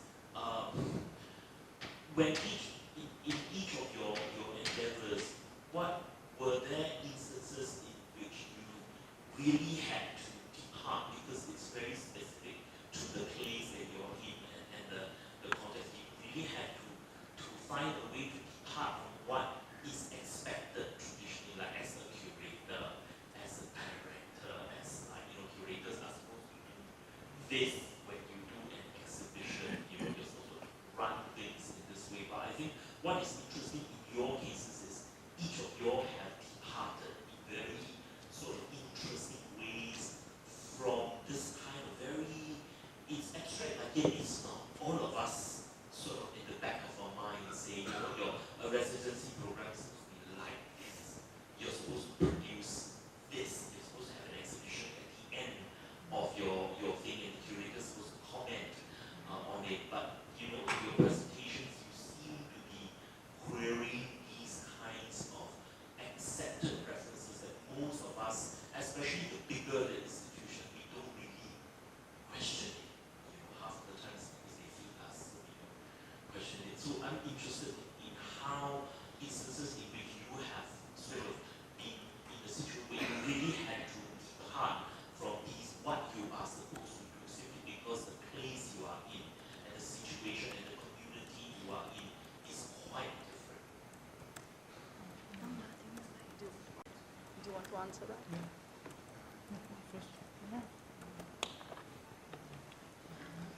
Hello. Thank you. Actually, I think for me myself, I think the question about the theory of curation or curatorial can have to avoid the question of the context, because I think that curators are someone who work with the context more than book theory. So it's more theorizing than, you know, like theory.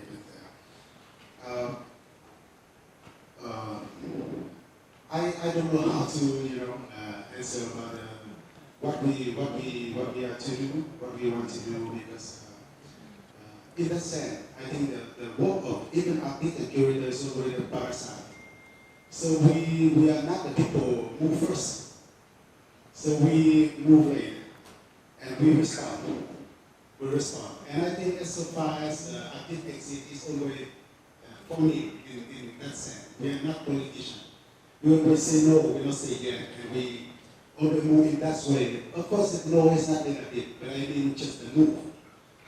And for me, at one moment, I'm thinking about, actually, we are doing the project about laziness. So yeah, laziness as labor. So we think about maybe, I think so, maybe in Vietnam, I don't know, and maybe the same in other place. But we think we artists and curators do not have enough time to think. We just work. And think back about the 19th century when the French come, and at that time we just work. We work to follow the friend and we work to against the friend, but I think the same. But we don't have the time to sit down to think. And because we already thinking is lazy activity. So if you are activity, you have to act. But actually, thinking is action as well, like Hannah Arendt said, right? And we actually at that moment, we luckily we have money to do that. We have money. We go to the Dalai, and we will have a group about this, and we don't know what we want to do. Actually, we have the framework, but we think we will discuss. We will think unless we will have a pause for a while. So I think maybe after 10 days, maybe we know the answer for you, and maybe not. But actually, at that moment, I'm thinking about that. I think we more like sit down to think. Maybe we don't need to work. We don't need to maybe 1 year, maybe so. I had the dream. Maybe 6 months, all the artists in Vietnam stop 6 months. But it's impossible because incubation is everywhere. Maybe to lazy. Too late, maybe too late. No, maybe to laziness we can also add dying. Yeah, maybe. And dysfunctionality as a resource. Dying to death. So I think for me, we don't need to depart everything, because at least when we first landing back home, we are loser. So everyone who returned from Bangkok, so the villager will gossip. Why you come back? Why this house come back? So which that I told you before that my mom was really ashamed when she went to market every day. So for example, like when she go to market, so she met her friend, and the seller will ask, why your son's working? And my mom said, he's home. And her friend will say, my son's working in the petroleum company in Malaysia. It's like, wow. Yeah, he never come back, right? So we are loser, and yeah, we have to spend for many years to do something to improve that we are not loser. We come back, we have a knowledge, but of course it's no job here, and then we cultivate ourselves into our knowledge, and also another thing that we were experienced, because we have a gardener at our homes, so we bring a lot of back from Bangkok. We brought a lot of a competition award. We will win so many awards from a competition in Bangkok, like a sculpture, painting, and when we were in college. So one of our piece put in our home in the garden, and the gardener, he's the guy who changed our perceptions of education.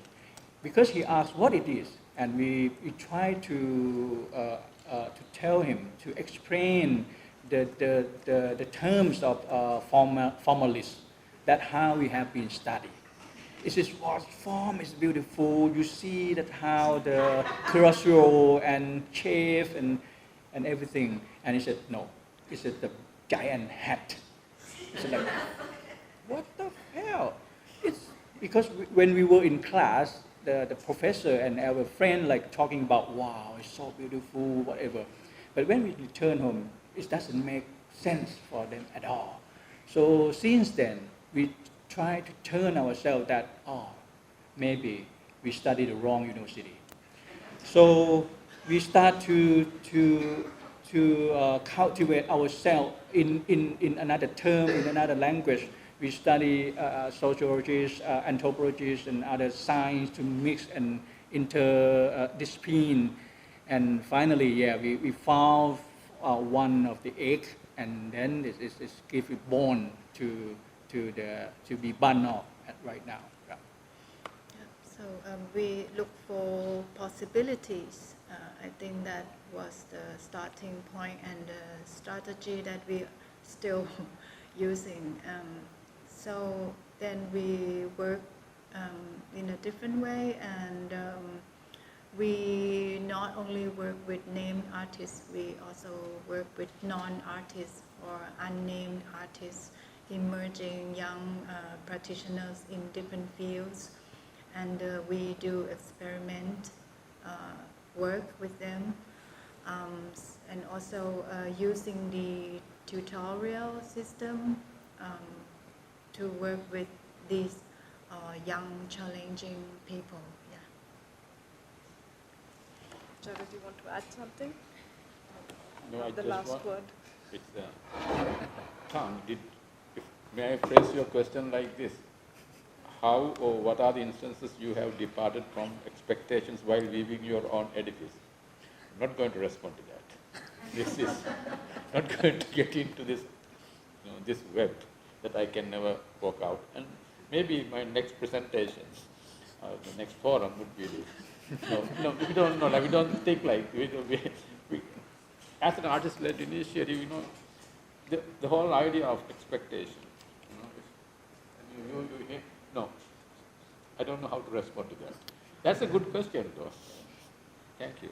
So shall we walk out? Yeah. Yeah, do we have more? Yeah. Ajay, I have a question for you. You spoke about two things, both the strong disciplines of archaeology and anthropology. I come from a similar background, so this is the question. You kind of dealt with the notion of what happens when archaeology can be used as a tool to deal with certain present situations. And I understand I was part of the excavation in another program, and we were excavating during the time of the Civil War. So, and we were given certain strict instructions about what to collect, how to talk to local communities, and what to do and what not to do. So, these disciplines are strong forces, and as all three of you, Thailand or Sri Lanka or Vietnam, represent such long living traditions of history. So, we already have this very heavy baggage that comes with the contemporary. So, how do you kind of, deal with these situations when you have to talk about the practices now with the baggage of the past? I tell you one thing. The problem with archaeology is, archaeology thinks that it is a supra-scientific discipline, that it can tell us more scientific truth about the past. It forgets that it's also a construction of our head. It's another subject, another discipline among other disciplines. So archaeological truths cannot be privileged over sociological truths or other truths, if there are truths. But archaeological truth claims cannot be more important, more valid than a sociological truth claim. And I actually have this questioning I have made into an art project called Grounded Memories in the eastern part of Sri Lanka, where lots of Muslim people live. And those areas have been, some 1,000 years ago, Buddhist ruins. And now the nationalist groups would go into these areas and say that, this has been a Buddhist temple here, and these Muslims have occupied it. They have been there, these Muslims have been there for centuries. And before that, it was Buddhist. But then, what about the sociological truths? What about the lived experiences of these people? You see, this is the main problem of archaeology. Archaeology and archaeologists try to forget that it's yet another discipline, because I've been the director of the postgraduate institute of archaeology in Colombo for 7 years, and I had to resign from it because archaeology is such a fucked up discipline. Sorry, it's such a bad discipline. It forgets that it's a human science. It tries to be a hard science, and that's how they speak in not all the archaeologists, but most Sri Lankan archaeologists are like that. So the problem with archaeology is that. So archaeological truth is a one truth claim among so many other truth claims. So what the politicians and the nationalist movement would like to treat archaeology as a special discipline. This is my problem with archaeology, and that's why we have community-based archaeology, what I call the multi-vocality approach to archaeology. Interpretation management of the past is not a privilege of the archaeologist alone. It's also of the people. So that is how I deal with that thing. That's exactly the way that I approach the curatorial interpretations of our artist practice. Who owns the right to management of interpretation in any human activity? Did I answer your question? Maybe not. Okay, thank you so much. Thank you, the panelists. Yeah, thank you. Thank you.